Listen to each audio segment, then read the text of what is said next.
Okay, so this is the continuation of section 2.6, and this would be the last section you will have to go over for the test you would be doing on Wednesday. So this problem right here is very, very similar to that last one that we did in class today. So actually the only one that we did on section 2.6 because we didn't have more time. So here they're asking to find the limit as x approaches positive infinity of this function. So you have to kind of break this function, this single function, as two. So one could be that you want to see one function being cosine of 13x and the other function being just the polynomial 12x. The trigonometric function 13x and then 12x, the polynomial function. So if I want to know what would happen with cosine of 13 times different numbers that I could try here, now you have to think that the numbers, the different x's, you're going to be plugging in for this x right here on 13 times x and then doing the cosine of that. Every time is going to be a bigger and bigger and bigger x value. So let's say that if you graph just, let's say, the regular cosine of x, not just cosine of 13x, but just cosine of x, you can see that cosine, no matter what x, cosine of x, no matter what value we plug in into this x, at most it's always going to be giving us a y value that it's either -1 or either +1 at most. The least is -1, the most could be 1, or anything in between, right? So if you have, instead of just cosine of x, let's say here you put 13x, let me take away this. It would be the exact same thing. It's just going to be between -1 and 1. So if you zoom in, just to see what's going on, well, now maybe the period, it's what's changing, right? But as far as the y values, you can see it's either -1 or 1, the maximum. So no matter what number I try on this x on the numerator, I will always get either a +1 or a -1 or anything in between. Yet for the 12x, imagine you putting 12 times here, a number on the x that every time is going to be going towards the positive infinity. So then that means this number is going to be every time bigger and bigger, whatever number you put in here, okay, every time it's going to be bigger. So 12 times every time a bigger number, it's going to be giving you a bigger and bigger and bigger answer on the denominator. Therefore, imagine dividing such a small number as something that's between -1 and 1, small number, by a large number, then this is going to, the answer is always going to be something really small, to the point that that answer is going to be approaching 0. Okay. So all you have to do is make a generalization out of this. Think of the scenarios, of the possible scenarios of what's going to happen every time that I put a greater and greater and greater x value into this x's on the numerator and the denominator, and consider them separately. What would happen? What kind of answer would I get on the numerator? What kind of answer would I get on the denominator? And what would that division of those type of numbers would be getting closer to? So something very small, anything that's between -1 and 1, it's a decimal, it's a very tiny number, and even if it is 1 or if it is -1, divided by a huge number, it's always going to be the answer something that is every time getting smaller and smaller and smaller, because the larger that the denominator gets, then the smaller your answer will be, and eventually that's going to be approaching 0 because you're going to be getting answers at 0 point something, 0 point some, and every time at 0 point something that is closer and closer to 0. So here the limit for this function would be actually 0 for this because of that. So that's that. The next one here is a little bit of a different scenario. Yes, they're asking us to find the limit of this rational function. What's a rational function? That looks at the division of one polynomial over another one, a polynomial function over another polynomial function. And there's two questions here. First, find the limit as x approaches infinity, and then as x approaches negative infinity. So if I do letter A, the limit as x approaches infinity of all this function,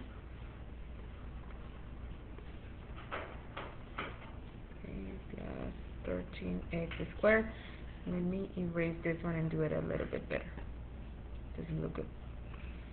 Okay, so every time we are going to, there's a lot of strategies to find the limits of functions depending on the scenario that you have. So here, when you have a rational function where you have a polynomial dividing by another polynomial, and you want to find the limit as x approaches infinity or negative infinity, this is a strategy that you could use, specifically if you're finding the limit as x approaches infinities. Okay. What you want to do is identify what's the variable with the highest exponent from all this rational function, from numerator and denominator, both together. What's the highest? Well, as a coincidence, I mean, the highest exponent it's on the numerator and it's also on the denominator, x to the 4th power.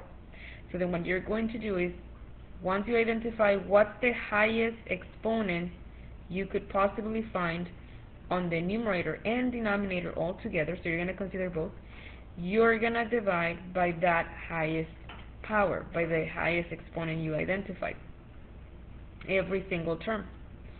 So then here, 12 x to the 4th plus 4 x to the 3rd plus 13 x squared. And each one individually, it's going to be divided by x to the 4th power, and x to the 4th power, and x to the 4th power. So then here, x to the 4th and x to the 4th are going to cancel out, so you end up with 11. Here, same thing. So over 12 plus, here what's going to happen is you're going to be able to cancel only the same number of x's on numerator and denominator all the time. So on the previous cancellations I had 4 and 4, right? But here I have 3 on the numerator on the second fraction and 4 on the denominator. So you're going to be able to cancel 3 from here. From the denominator, you're also only allowed to cancel the same number of x's. So only 3 from here as well. That means that you're going to have this fraction, 4 over x, and then plus, and the same thing here. I have 2 x's, or x to the 2nd power, on the numerator, so I take away 2 also from the denominator, so I will still end up with this fraction, 12 over x squared. So now, let me place this 11 more in the center. Now you're going to try to evaluate the limit as x approaches 0. So, as x approaches 0, as x approaches infinity. But of this new version of the original function. So, the reason that you do this is because then you want to imagine what's going to happen if I plug in the x's that are on this new version of this function. And these x's are approaching infinity. So every time it's supposed to be, you're supposed to be substituting bigger and bigger and bigger and bigger x values than the previous one. So the important pieces of this right now is going to be the terms that have variables. So on this fraction, 4 over x on the denominator, as x goes to infinity, as you are replacing into this x values of x that are every time larger and larger and larger, imagine dividing 4 by every time a bigger and bigger and bigger and bigger number. Well, all this 4 over x is going to be giving me answers that are going to be such a small answer that every time they're going to be approaching 0. 4 divided by 1 is 4. 4 divided by 2 is going to be 2, and so forth. But imagine once you start changing, like 4 divided by 1,000, 4 divided by, I don't know, 2,500. Every time your answer is going to be a smaller and smaller and smaller decimal than the previous substitution of the previous x, right? So all this we can conclude that it's going to be approaching 0. Same thing on the second fraction. Every time you put a number here into the x, and assuming that every time you're going to be substituting a larger and larger value for x, that number squared is going to become a huge number. That 13 divided by a huge number, bigger every time than the previous substitution, it's going to be giving me answers or producing answers that are going to be that small, 0 point something answers that are going to be getting closer and closer to 0 every time. So therefore, you can conclude that the limit of this function as x, of this rational function as x approaches in positive infinity, is going to be just 11 over 12, because 12 plus 0 plus another 0 is just going to be 12 on the denominator after all. And that's what the answer is for this problem. Now for B, it's supposed to be the same thing, but as x approaches negative infinity. So let me set it up again here. Okay, so the same strategy. Doesn't matter if it is approaching a positive or a negative infinity. So you would do the whole thing all over again. You would divide by whatever the variable with the highest exponent is that you identified. Every single term on the numerator and the denominator, you will divide it by that power. Okay. So that doesn't change from what we just did right now. And so we will cancel this, we're going to cancel this one. From here I'm going to take away 3, but I'm going to be left still with 1 here, just 1x. And then here I'm going to cancel 2, but I'm still going to be left with x squared. So then all this, it's the same thing as what I got in the previous problem, 4 over x plus 13 over x squared. So would it really make a difference? Would I get a different answer instead of finding out what's going to happen with when this x's in the previous problem in letter A were substituted with x's that were larger but towards the positive side of the x-axis? Would it make a difference if now I substitute every time numbers that are going more and more and more to the negative side of the x-axis? In a way, you can say the numbers are bigger in terms of their absolute value, but it's just you're going in the negative direction. Well, if you start putting into this x on 4 over x, let's say you put a -1, then you put a -2, then you put a -3, then you put -10, -100, -1000. Well, maybe 4 over that negative number, over that huge negative number, it's going to give you a negative answer. Yes, but that answer is going to be such a small negative decimal that eventually that's approaching 0. Same thing with this fraction. The farther you go into the negative numbers on the x-axis towards the left side, that number squared, first of all, if it is negative, you're going to raise it to the second power. It's going to become positive. And then you're supposed to be choosing every time x's that are more and more and more towards the left side of the x-axis. So this x squared number is going to become huge, and 13 divided by that large number, every time larger than the previous one, it's going to be eventually approaching 0. So it's technically the same thing as what we had already done. So if you see, there is no difference from evaluating the limit of this rational function as x approaches positive or negative infinity. Okay? So this is a strategy you will use when you have a rational function. And in a rational function, it's going to be, you're going to do this if you have a polynomial over another polynomial. Right? So let's look at the next one. So for this one says, find the limit of f of x as x approaches infinity and as x approaches negative infinity. So this would be the exact same thing as the one that I just did. So I guess you can see that there's no difference in a rational function if x is approaching positive or negative infinity, I mean, in these specific cases. So I'm just going to do this one as x approaches positive infinity, but it would be the exact same thing for this one. Okay? So then the limit as x approaches positive infinity. So this is the exact same thing as the problem that we just did.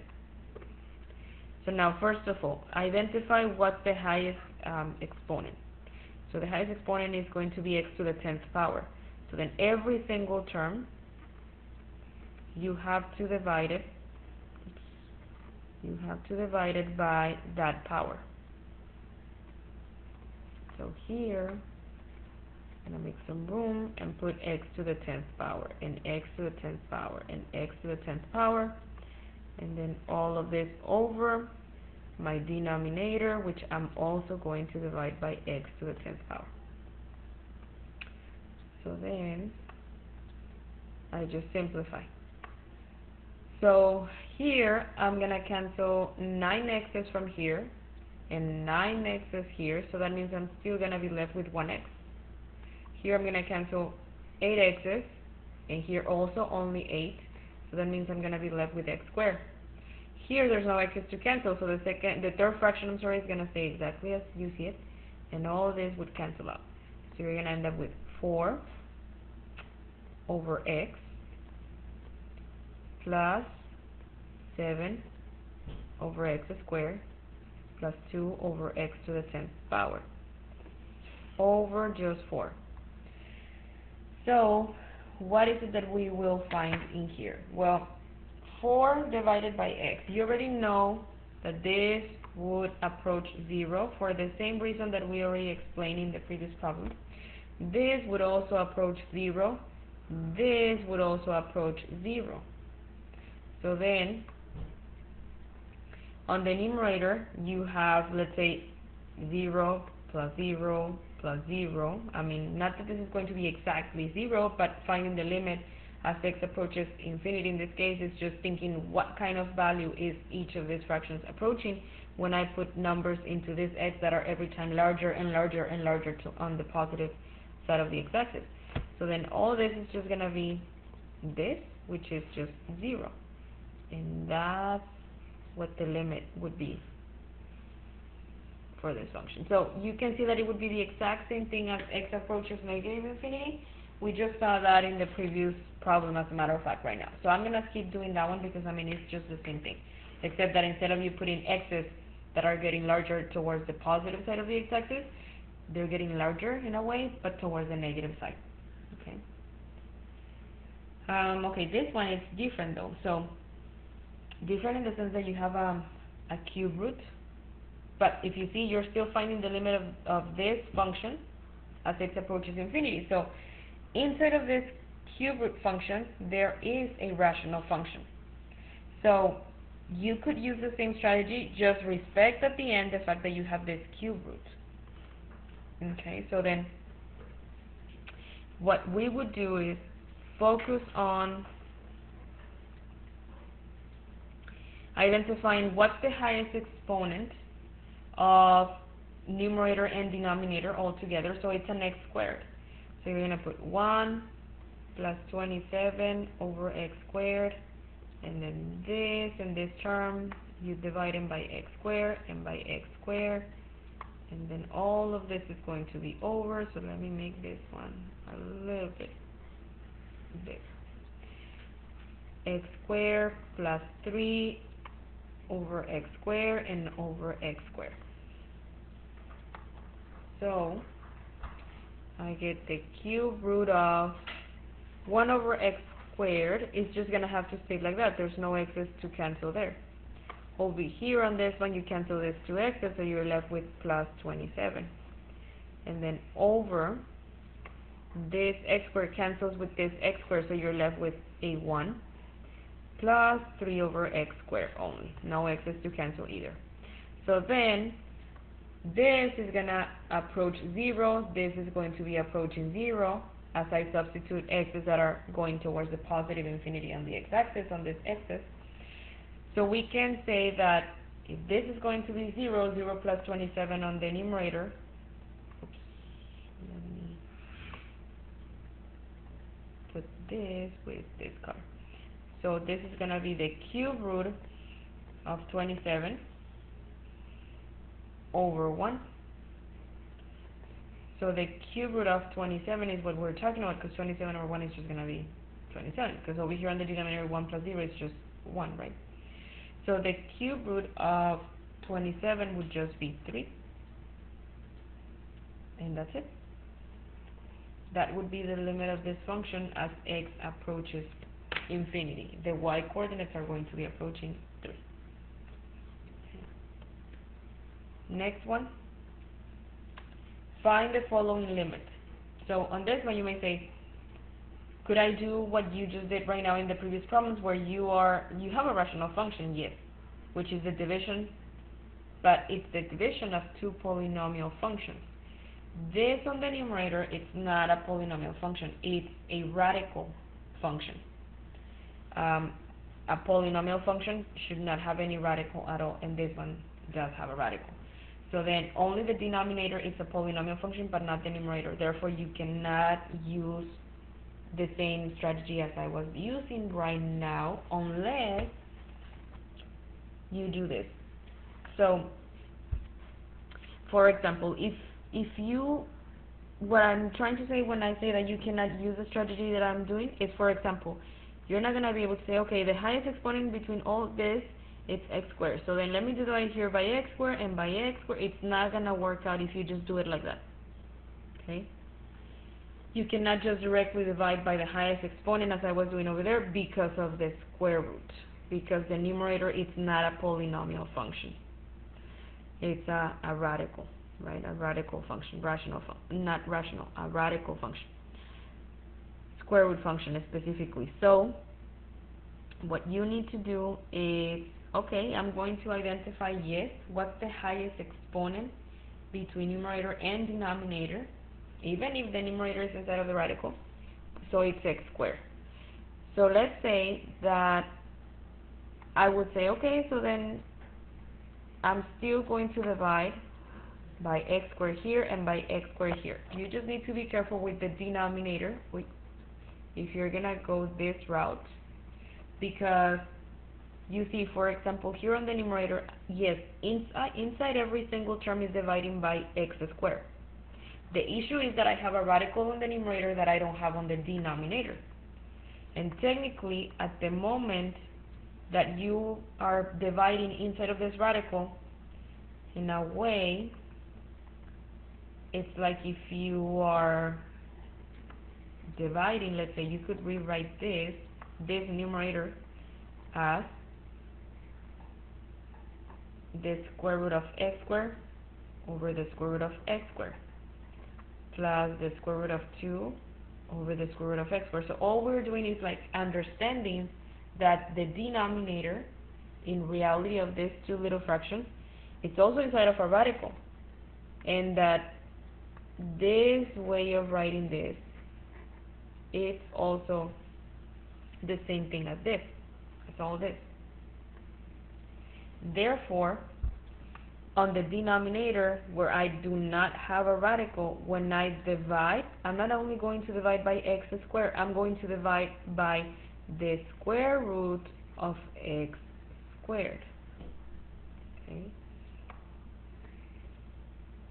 So here, yeah, I'm just gonna rewrite it again.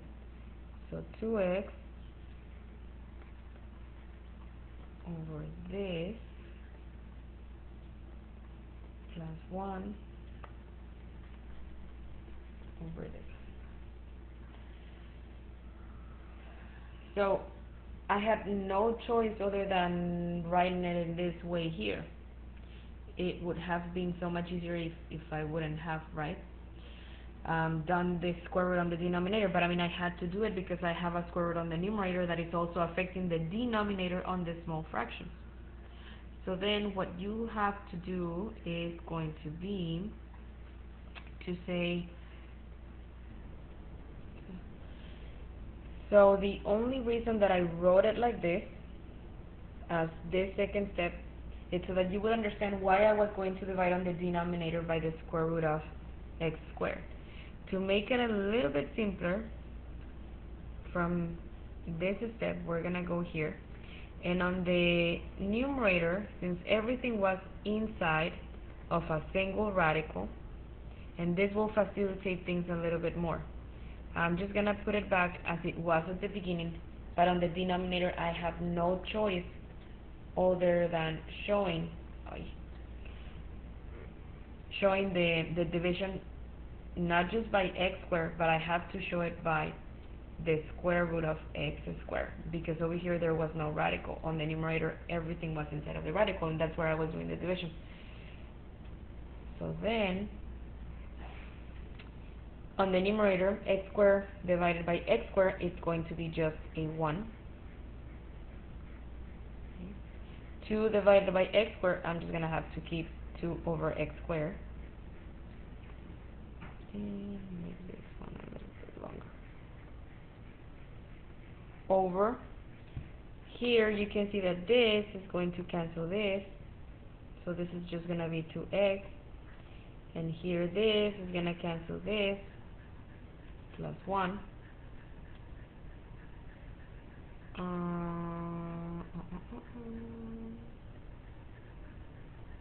Okay, something I was about to miss here. So yes, on the denominator, on this fraction right here, you cancel the square root with the 2, so you're left with 1x. And this single x is going to cancel with this x. Therefore here, there's no more x. It's just a 2. So first you cancel the square root with the 2, so you're left with only 1x, and this x cancels with the x on the numerator in this fraction, and then you're left with 2. On the second fraction, you cancel the square root, you cancel the 2, so you're left with the x, and that x is not going to cancel with anything on the numerator because there's only a 1 on the numerator of this fraction. So here you're going to have to keep 1 over x. Oops, sorry. Okay. So then now, you have to say what's going to happen as I keep substituting x's that are going towards the positive side of the x-axis, right? That every time they're becoming larger, larger. Well, this is going to be approaching 0. This is also going to be approaching 0. So then therefore 1 plus 0 is just going to be the square root of 1 over 2 plus 0 is just 2. So then this would be 1/2. And that would be my limit for this function, just 1/2. Okay. Kind of tricky though. Next problem.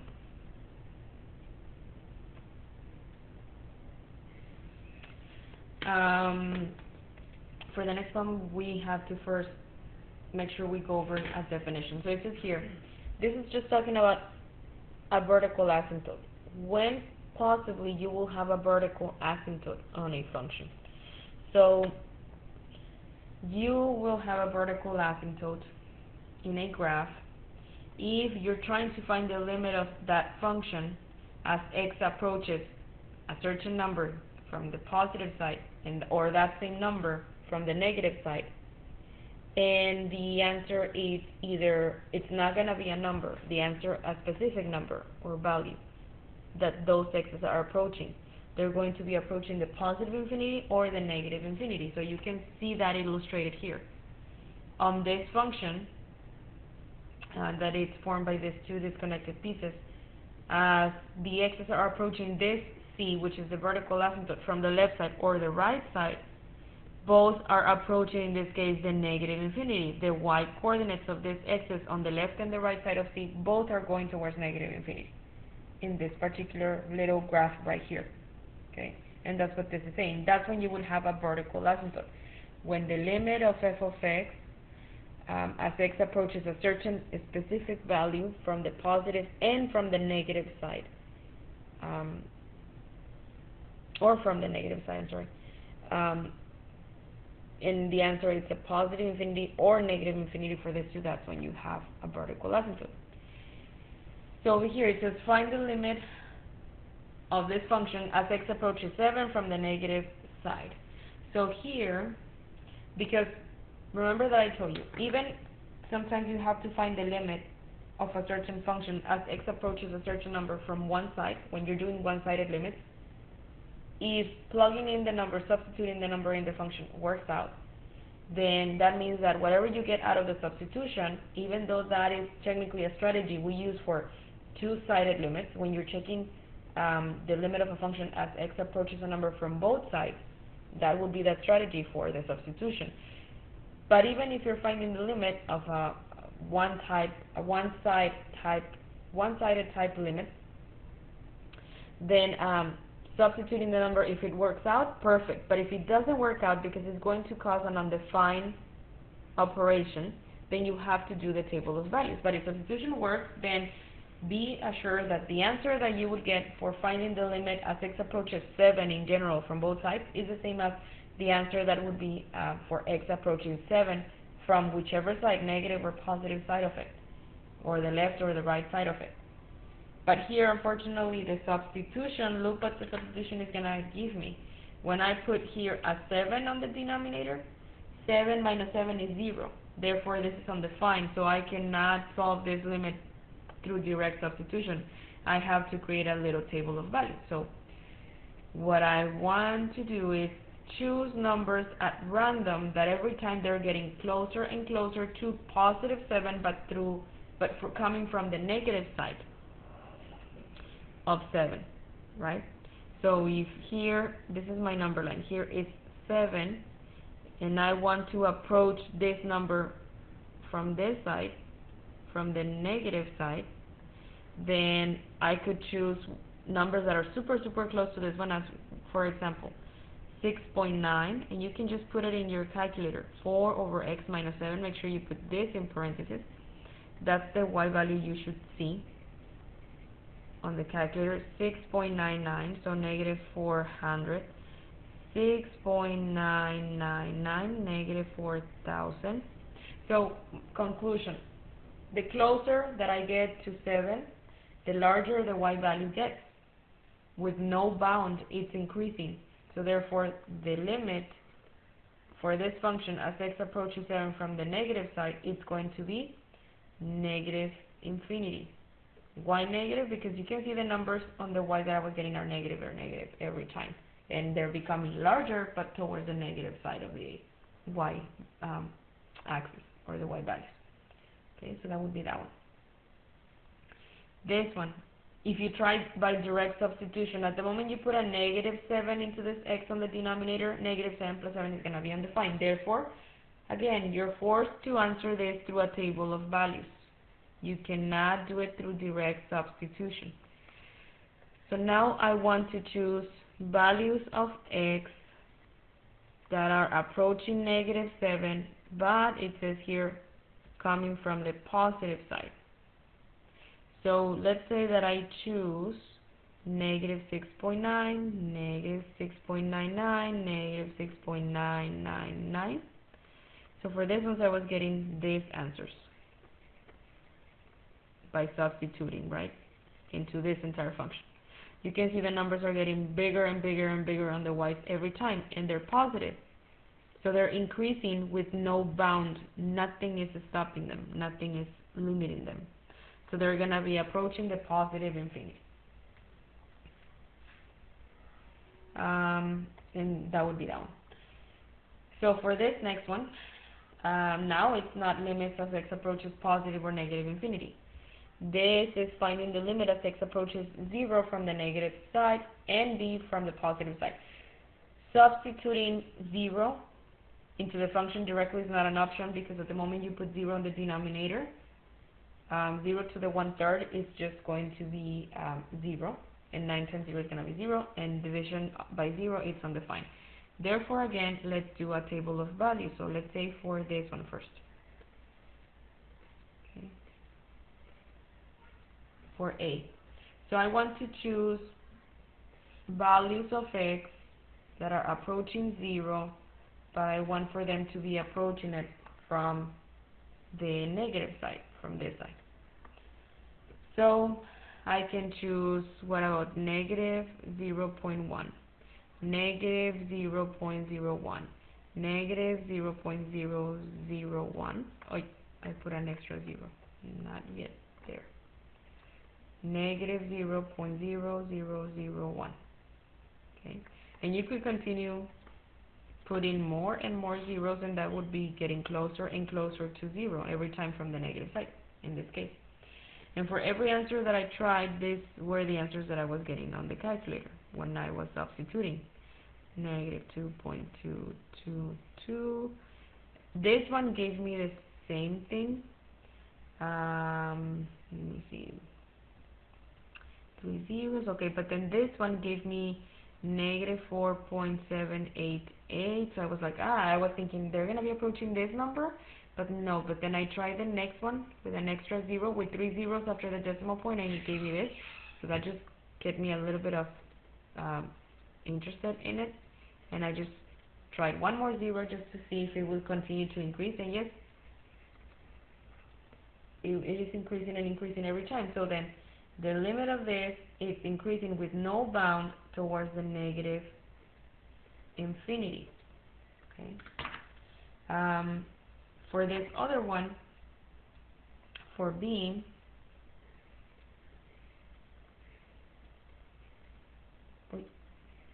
so now I have to choose numbers that are approaching 0, but these numbers have to be approaching 0 from the positive side. So I chose the same numbers as in the previous table, but positive. So 0.1, 0.01, 0.001, 0.0001, one more, 0.00001.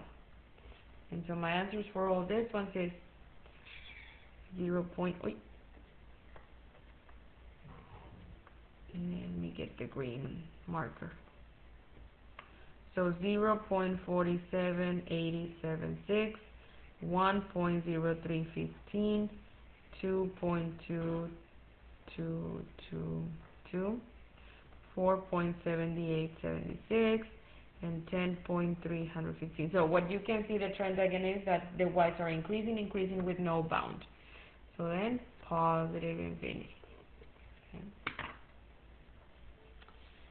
The only thing is, like, if you're gonna put these values into the calculator directly, then you want to make sure you put a parenthesis if it is that you're going to be substituting them one at a time. Or if you know how to use the table to put it in ask mode, as I showed you once, you could also do that. And still, when you put it on the y equals this rational function, make sure you put it as, well, not rational function because the denominator is not a polynomial, but this function or this expression, just make sure you put parentheses around the denominator, okay, for it to do the correct graph or for you to do the right substitution.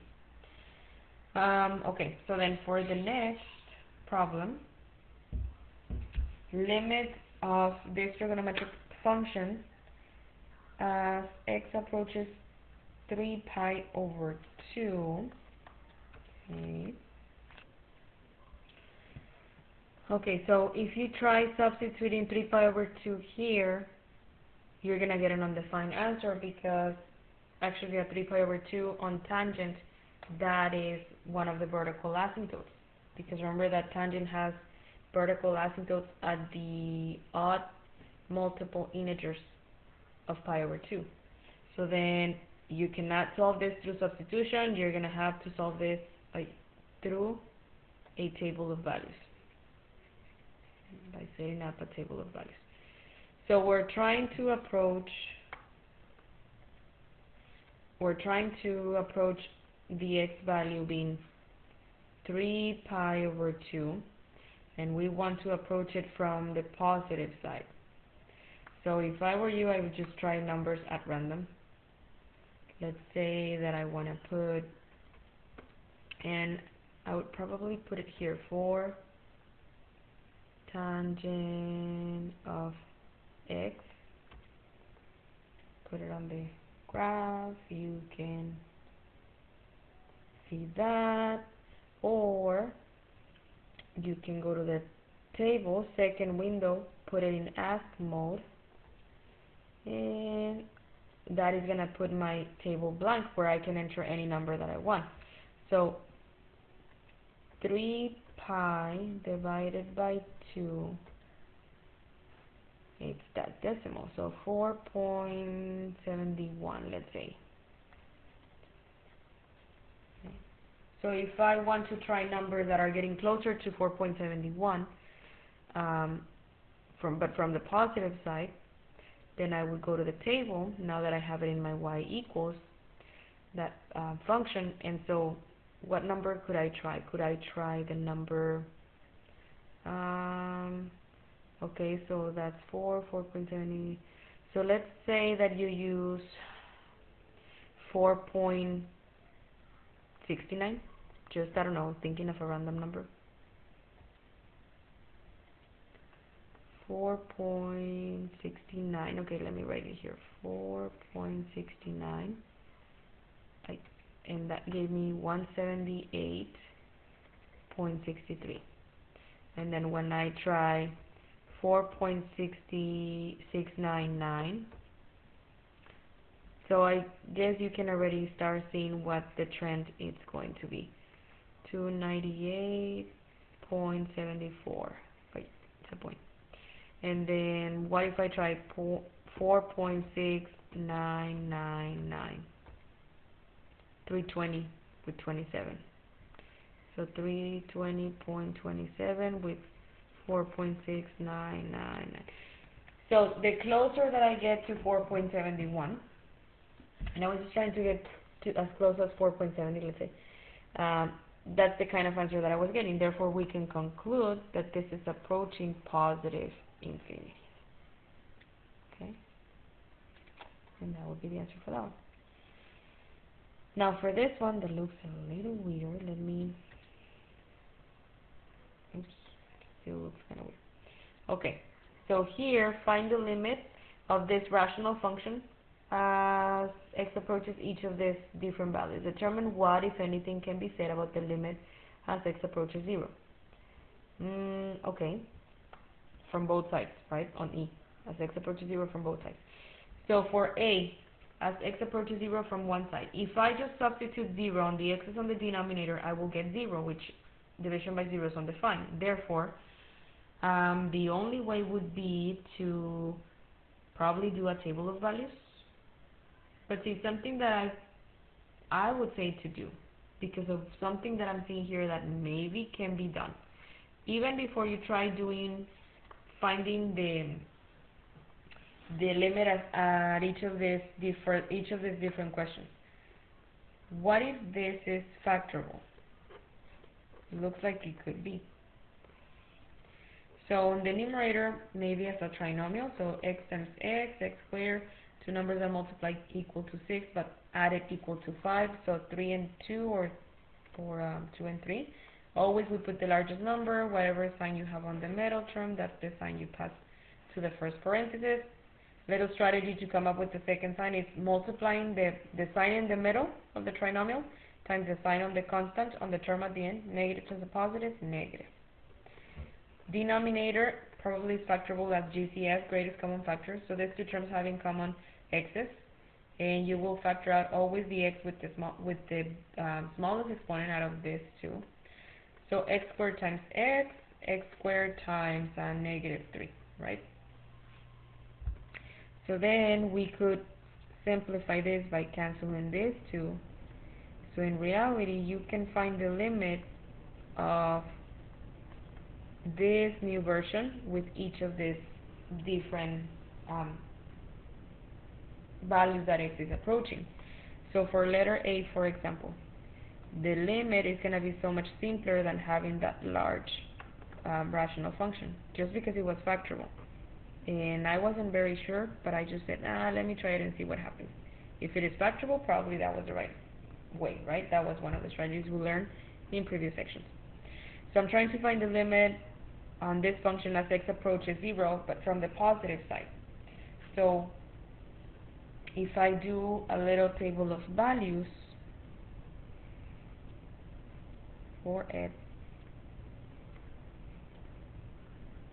I cannot directly substitute the 0 because of the denominator. I would get again undefined. So I try to do the factorization and cancel something to see if I could get out of this undefined situation, but I could get out of it, but I couldn't.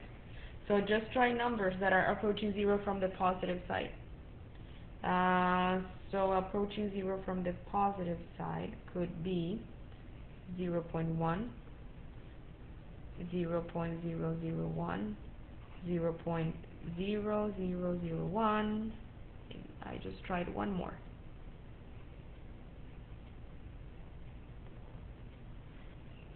So this is 0.0001. And for this one, I was getting negative 190. Negative 2, this is what I got on the calculator, 10 to the 6th power, which this means that this is a decimal number. That this is written as negative 2.0 times 10 to the 6th power, which means that in reality, if you count after this decimal point 6 places, so negative 2, and from here, let's say this was here, 1, 2, 3, 4, 5, 6. So then you just fill all this with zeros. So in reality, this is a huge number. Say it's gonna be 2 million. That's what it is. Negative 2 million. And you can do the same thing for this one. Negative 2 times 10 to the 8th power. And for this one, I got negative 2 times 10 to the 10th power. So every time I was getting a larger and larger and larger number, but going in the negative direction. So then my limit here is approaching negative infinity. For B, the limit of this function as x approaches 3 from the positive side. I don't think there's an issue with substituting the 3 here on the denominator. So instead of doing the table of values, you could save yourself a lot of work if you just substitute the 3. Even if it is a one-sided limit, remember that if substituting the number into this function, even though it's a one-sided limit, and that would be a technique for when you're taking the limit from both sides. But if this exists, if the limit exists from both sides, then that's going to be the same limit from one side or the other. So this is going to be 1 over 9, and that's it. So that's when x's are approaching 3 from the positive side, the y's are approaching 1/9. You didn't have to do the table of values. For C, you have to find the limit as x approaches 3, but from the negative side. And because of the little tip that I gave you right now, the little hint, that when you're going to find the limit of a one-sided limit, if you can substitute the number and it works out fine with no undefined issues, then that is going to be the limit from both sides. So since you already calculated the limit as x approaches 3 from the positive side, and now you're looking for as x approaches 3 but from the negative side, you don't even have to do the substitution. I mean, it's just going to be the same thing as this one because of the same reason. You could do it, but I mean, just knowing that fact helps a lot. And then on D, it's actually what I already told you. Limit as x approaches 3. So now it's asking us from both sides. So whatever the limit was from one side or the other, that's actually the limit for both sides. I mean, you already tested out. So because of this and because of this, you already proved that from both sides it was the same thing. Okay. And then the question that was there, determine what, if anything, can be said about the limit as x approaches 0. So as x approaches 0 over here, from both sides, I guess, right? So from the positive side, we said the answer is negative infinity. If you're approaching it from the negative side, let's see here. Quickest way that I would do this, probably, so that I wouldn't have to do much work, I would put it on the calculator, look at it, and maybe the graph can tell me what the answer would be. Okay. So let me just put it like that. Okay, so that's my function. So as x approaches 0 from the left side or from the right side, look, from the left side, no, from the right side. From the positive side, it's approaching negative infinity. You can see it here. Well, from the left side is the exact same thing. So that's what you could answer for E. Determine what, if anything, can be said about the limit as x approaches 0 from both sides. That it's the same. And for both, it's negative infinity. The limit from both sides is the same, which is negative infinity. And that's it. And you just did it by looking at the graph. You could do it algebraically, but I mean, what for is that could be easier. So for this next one, it says find the horizontal and vertical asymptotes of this function. So this is a review of a little bit of college algebra. To find a horizontal asymptote, remember that we went over at once over the rules for finding a horizontal asymptote that has to do with the degrees. What's the highest exponent on the numerator? What's the highest exponent on the denominator? So then, highest exponent on the numerator, even though you don't see it, when you don't see an x at all on the numerator or denominator, assume that there is an x raised to the 0 power when you don't see the x. Now, if you see the x by itself, then the exponent is a 1. So, one of the rules for horizontal asymptotes say that when the exponent on the numerator, the highest exponent on the numerator, or the degree, that's called the degree, it's less than the degree, meaning the highest exponent on the denominator, then what you will always have is a horizontal asymptote at y equals to 0. That's just a given. It's just a fact. But you have to memorize that. That when the degree of the numerator is less than the degree of the denominator, that's when you have that kind of horizontal asymptote. Now, as far as vertical asymptote, to find vertical asymptotes, the definition says that you are always supposed to get the expression on the denominator, set it equal to 0, and solve for x. So the vertical asymptote equation is x equals 4. And those will be the two answers. Again here, find the horizontal and vertical asymptotes. So here, the degrees are the same for the horizontal asymptote. So the horizontal asymptote says that if the degrees are the same on the numerator and denominator, you have to create a division. So your horizontal asymptote equation is going to be y equals, always y equals for horizontal. And you're going to divide the coefficients. What are the coefficients? The numbers, the leading coefficients. Not just the coefficients, the leading coefficients.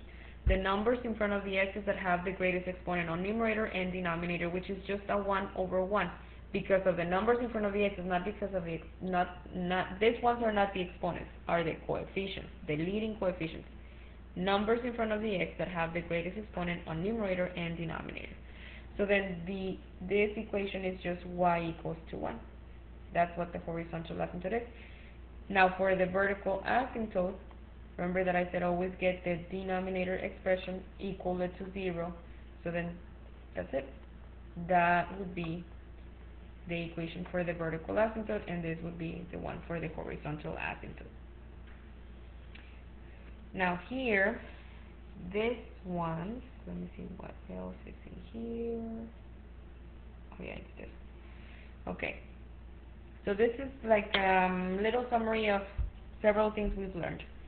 Sketch the graph of a function that satisfy the conditions given below. So for this question and the next one that we will work right now, my MATLAB has multiple choice answers.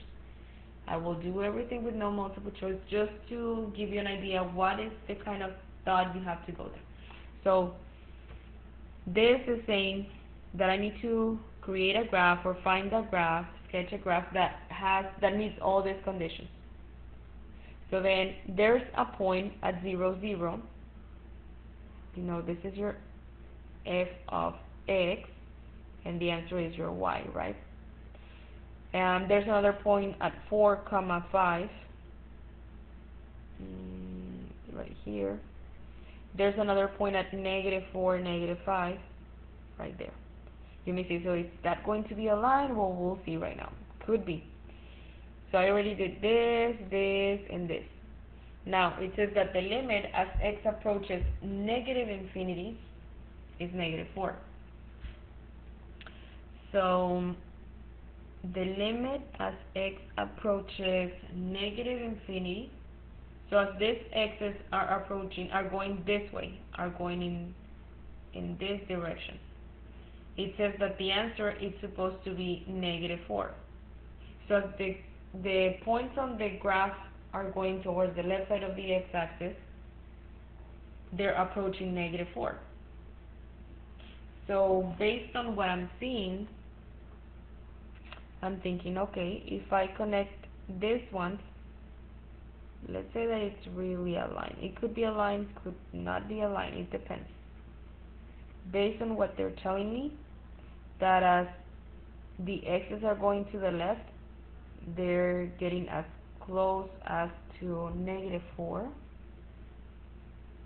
So then probably the graph is doing this. From here, it's turning a little bit higher, higher, higher, to the point that they're getting so close to -4. Now my marker is very thick, that it's going to make you think that it's actually touching at -4, but it's just getting very, very close to it. Probably it's not going to touch it. Okay, now on the, so that's this one. The limit of this function as x approaches +infinity, so now they're talking about this part, going towards the positive side of the x-axis. It's 4. So then probably from here, the graph does something and starts going down a little bit to the point that it's getting so close to 4, which is right here on the y-axis. Something like this is what you're going to find on MyMATLAB in one of the answer choices. Okay? And so we already used all the conditions. Okay? Next one, something similar. So this one, I have a point 0, 2, so right here. Do I have any other points? No, the rest of them are just limits that have already the answer. So that's the only point that I know. This says that there is the limit of f of x as x approaches positive and negative infinity is 2. Okay, so the limit of f of x as it approaches positive and negative infinity is 2.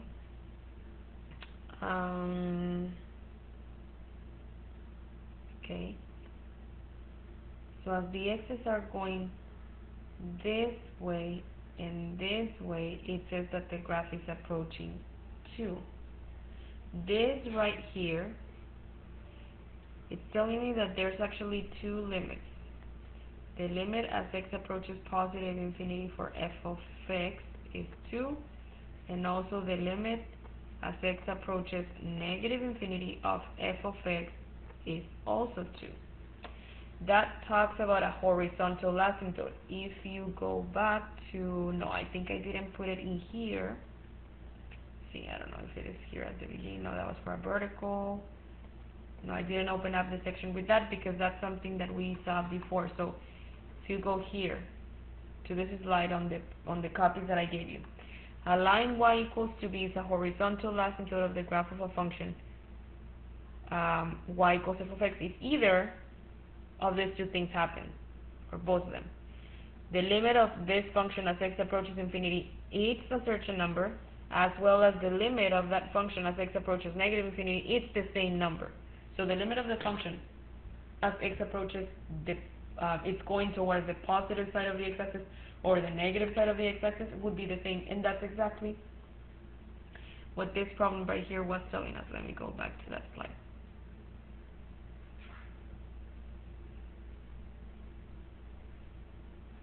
That's what this one was telling us. So therefore, I'm going to summarize that this means that there is a horizontal asymptote at y equals to 2. So at y equals 2, there's this horizontal asymptote. Okay. So as the graph goes to the negative side of the x-axis or to the positive side of the x-axis, it's going to be getting closer to this. So we'll see how that would be done right now. So that just helped me to know that there's a horizontal asymptote right here. So then we already did this one as well. Then the next one, the limit of f of x as x approaches 2 from the negative side is the same thing as the limit of f of x as x approaches not 2 but negative 2 from the positive side. And the answer for that is infinity. So it says, okay, as x approaches 2 from the negative side,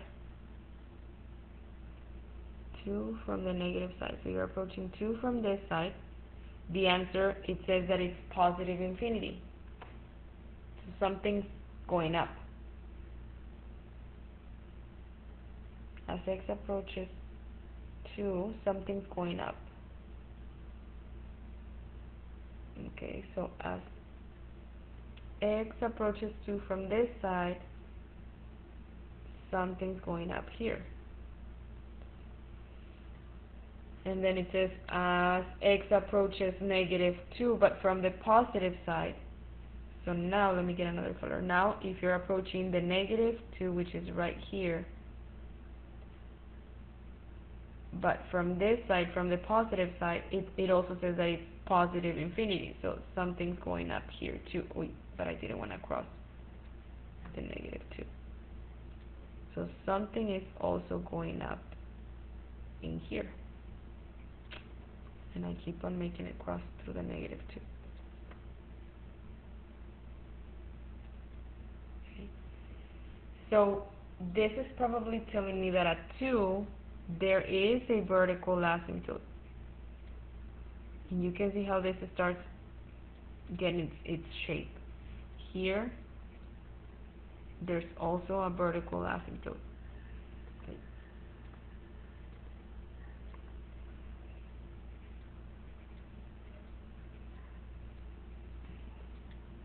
So, probably right here, remember that there was a point here at 0, 2?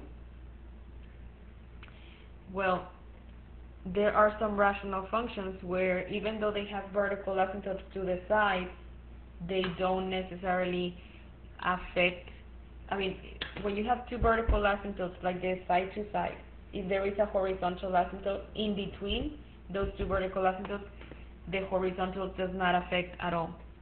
So this graph, this that I put here going up in blue and red, probably it's going to be a U shape that passes through this point and it goes up like this. So you can see how it makes sense. As the x's are approaching 2 from the negative side, something's rising, it's going to positive infinity. As you're approaching with x's the negative 2, but from the positive side, something's going up, something's positive, going to the positive infinity. That's using this and this, right, where the limit is this. Now let's look at the last two. The limit of this function as x approaches 2 from the positive side is negative infinity. So probably this is a different piece of this function. As x approaches 2 from the positive side, the answer goes down to negative infinity. So maybe there is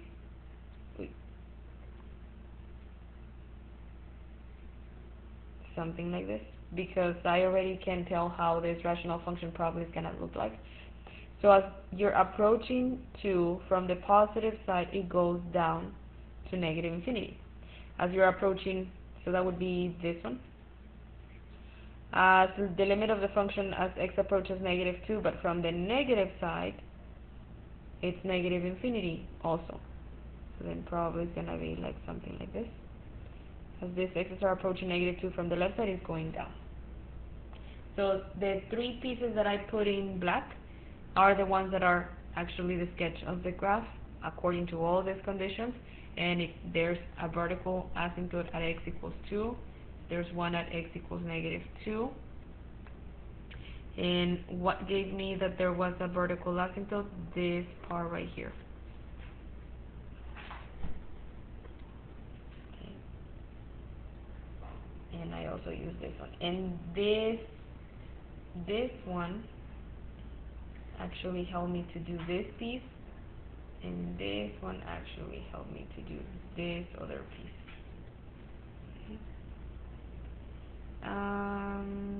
What else? Okay, so then, and I didn't put here the equation for the horizontal asymptote is at y equals 2. Right? And that would be that one. Okay, last thing, if the degree of the numerator of a rational function is 1 greater than the degree, is 1 greater than the degree of the denominator, the graph has an oblique or slant line asymptote. We find an equation for the asymptote by dividing numerator by denominator to express f as a linear function, plus a remainder that goes to 0 as x approaches plus or minus infinity. So here, just know that when are you going to have an oblique or slant asymptote? When the degree of the numerator of a rational function is one greater, just by one more, than the degree of the denominator. It has to be the degree of the numerator has to be bigger than the degree of the denominator by one more. The highest exponent on top has to be bigger than the highest exponent at the bottom by one more unit exact. In other words, says here, applying this to limits, we find an equation for the asymptote by dividing numerator by denominator to express the function as a linear function plus a remainder that goes to 0 as the x's approach positive or negative infinity. And so here, in this last problem, graph the rational function include the graph of the asymptote. Okay, so to find out if I would have horizontal asymptotes, what's the highest exponent on the numerator? At 2. What's the highest exponent on the denominator? At 1. So this one is greater by this one just by one more. That's how you know you have a slant asymptote. Every time you have a slant asymptote on a graph, for sure you will never have a horizontal. Horizontal and slant, they never get along. So how will you get the equation for the slant asymptote here? You're going to get it by doing a division. You can do long division. So x squared, just technically this function has to be written in decreasing order of the exponents. So there's supposed to be a term with an x to the first power, but there's no x to the first power, so you will use a 0 just in place of that. On the outside, you're going to put the x minus 3 just as it is given to you. So you're going to say, okay, x times something that equals x squared. The first term on the outside times something that equals the first term inside. So then, okay, I need to put x times x gives me x squared. And I'm going to tell you a little trick. Every time you multiply this times this, and then you have to multiply this and this, and you write the answers here below. Change the answer, change the sign of the answer to the opposite. So if positive x times positive x is a positive x squared, you make it negative on purpose. Then x times a negative 3, it should be a negative 3x, but you're going to put it as a positive 3x. So then here, this one would cancel this one. And here you're going to get only 3x. My battery is dying. I'm about to make it. Sorry, because I'm going to start to write with my finger. Using it as if it was my pen that I was using. And that's not going to be nice. Okay, so then next thing you do, bring down the minus 36. Sorry if I'm super slow. So now you say, okay, the x on the outside again, the same x on the outside, times something has to equal the first term of the last expression we wrote. So it has to equal 3x.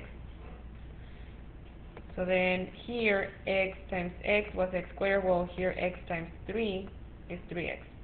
That 3 is the one you're going to put here, and you put it as a positive because you needed a positive 3 to obtain a positive 3x. So 3 times x is 3x, but remember we changed the sign to its opposite on purpose, and 3 times a negative 3 should be a negative 9, but we're going to put plus 9. And then we draw the line, and so these two cancel, and so here we're going to have a negative 27, right? So the equation for the slant asymptote is y equals x plus 3, sorry, looks horrible, minus 27 over x minus 3. You're always going to write the equation in this format. Okay? This answer, the quotient, plus or minus depending on what this remainder is. If it is positive, you put plus. If it is negative, you put minus. Minus the remainder over the divisor over what you were dividing by. But technically, to graph it, you only need to graph the y equals x plus 3 part. Only this part to graph. How do you want to graph it? However you want. You can put it on the calculator and just obtain points from here if you want. It's a line, obviously, because that's how the slant asymptote is going to look like. Let me set my table the way that it was. So, okay, let's say that I'm going to choose whatever points I want to choose at random. Not for any reason, some points or versus the others, doesn't really matter. So let's say that we choose that point 0.3. Just one more. For a line, you just need two. So I would choose 1.4, but I mean it's just side by side. So let's choose something else. Negative 3.0. Why those? Just because. And so let me get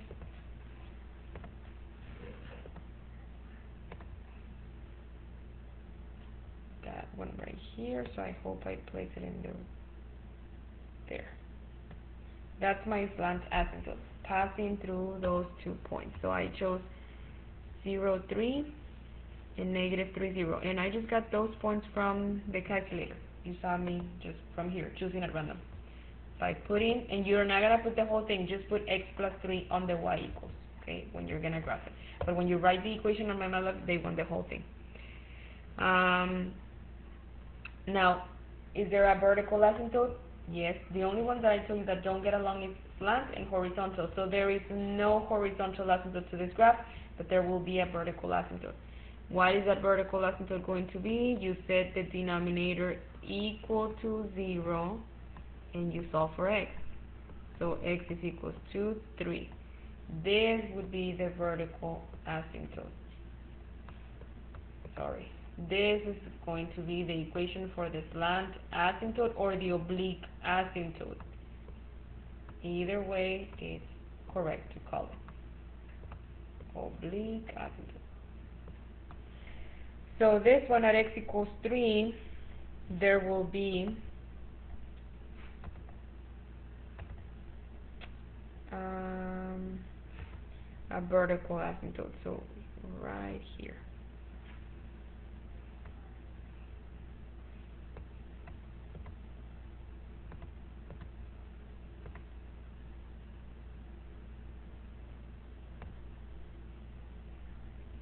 A little bit longer, and let me move it higher. There. Okay, so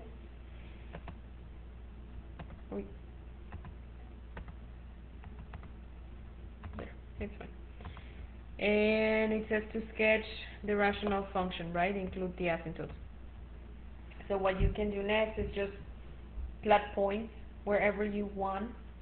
I don't know if this would be a multiple choice question, probably.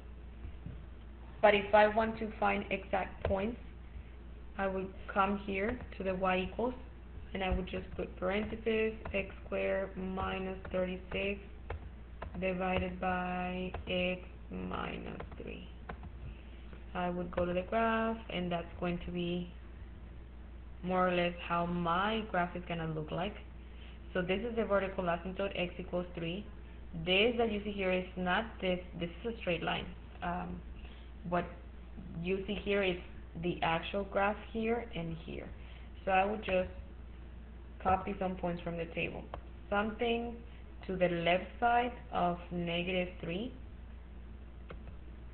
or you can choose -3 if you want, starting with -3. So for -3, let me see.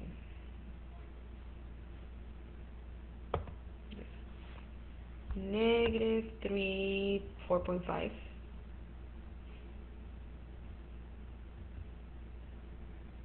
Something like that. Choose something else to the left side, so -6, 0.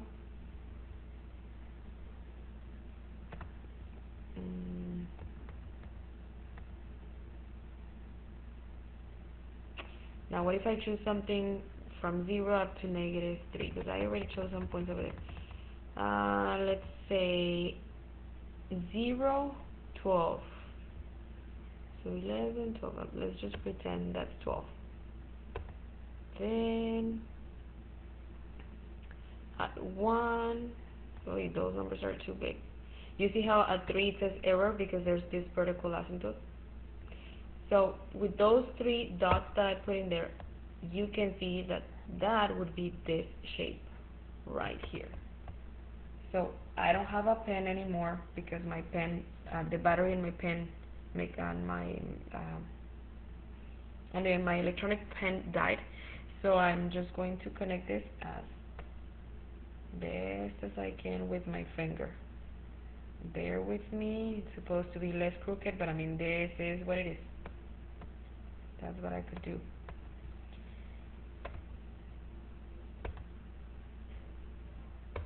So use that point and this point. And now you can see that there's another piece of graph over here, so on this area. So if you want to get points there, you could. So let's say that I use points that are after 3.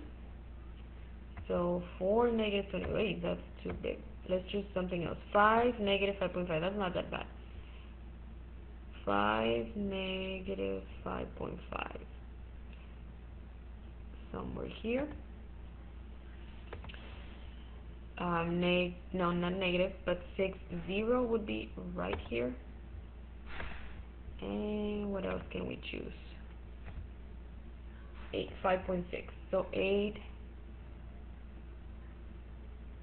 5.6. So let's say somewhere there.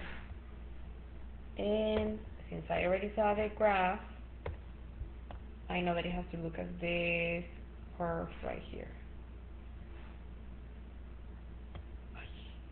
That every time it's supposed to be getting closer and closer to the asymptote. And sorry about this, it's not supposed to look like this, it's supposed to be nicer. But something like that. We try to do it again. I don't know, with that my pen, this is super hard. Something like that.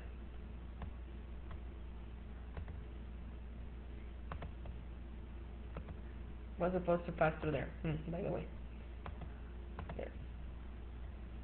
Okay, and if you, let's say that you're like, not sure how this is supposed to look like, you can zoom out.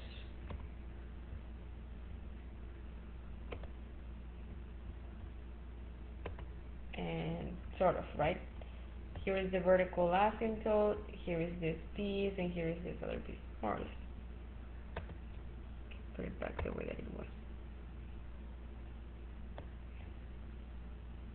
Okay, you could probably move the window if you want to -15 to 15.